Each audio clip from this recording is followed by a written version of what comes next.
Elena Parker had always believed in fairy tales.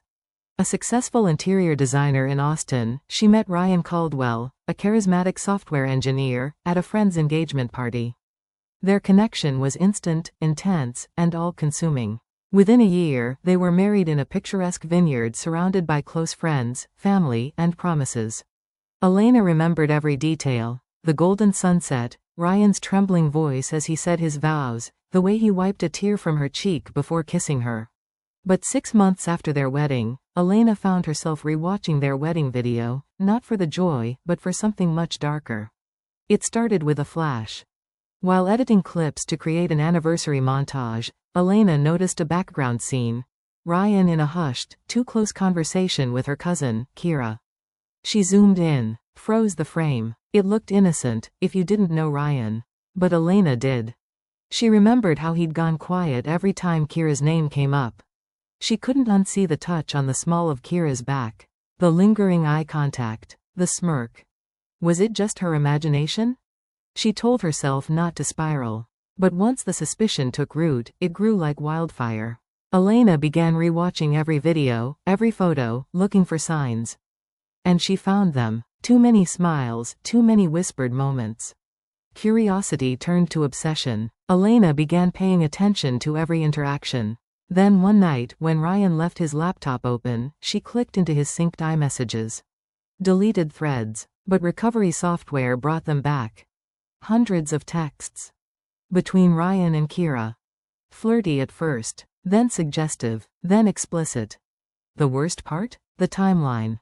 It started 3 months before the wedding, and continued long after. There were even hotel bookings. Secret weekend trips under the guise of work retreats. Photos of Ryan in hotel robes. Videos, voice notes. The betrayal wasn't just emotional, it was physical, calculated, and humiliating. Elena's chest tightened. She felt her knees buckle beneath her. Everything, the vows, the kisses, the promises, was a lie. He married her while sleeping with her own blood. Elena didn't scream. She didn't confront. Not yet. Instead, she pretended. She smiled more. Kissed Ryan longer. She told Kira she wanted to design her new apartment and asked for access to her email for mood boards. She was methodical.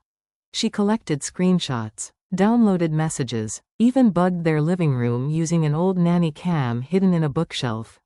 Within weeks, she had everything: videos, texts, voicemails, proof not just of the affair, but of Kira bragging about taking what was always hers. She captured footage of Ryan talking to Kira on speaker while brushing his teeth. In one clip, he said, "She has no idea. Elena's too busy chasing Pinterest boards." Elena burned with rage, but she wouldn't go nuclear yet. She would set the stage.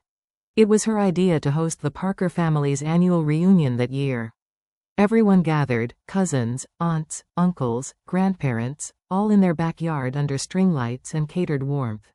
Elena played the gracious host. She made cocktails. She laughed. She hugged Kira. When it was time for the anniversary surprise, Elena called everyone inside for a video. The screen flickered. Laughter. Clips from the wedding. Then, screenshots of messages. Texts between Ryan and Kira. A video of them kissing in Elena's guest room. Audio of them mocking her. Gasps. Screams. Someone dropped a wine glass. Elena didn't flinch. She stood, dressed in white, a remote in her hand, as her world burned behind her. Her father stood. Her mother sobbed. Her younger brother stared at Ryan in disgust. Kira stammered. Ryan stood frozen. Elena turned to her guests. "Happy anniversary to us," she said. "Now you all know what I've known for months." Kira fled the house. Ryan begged, pleaded. He got on his knees. Said he made a mistake. Elena handed him divorce papers that night. He tried to delay, but Elena had already consulted a lawyer.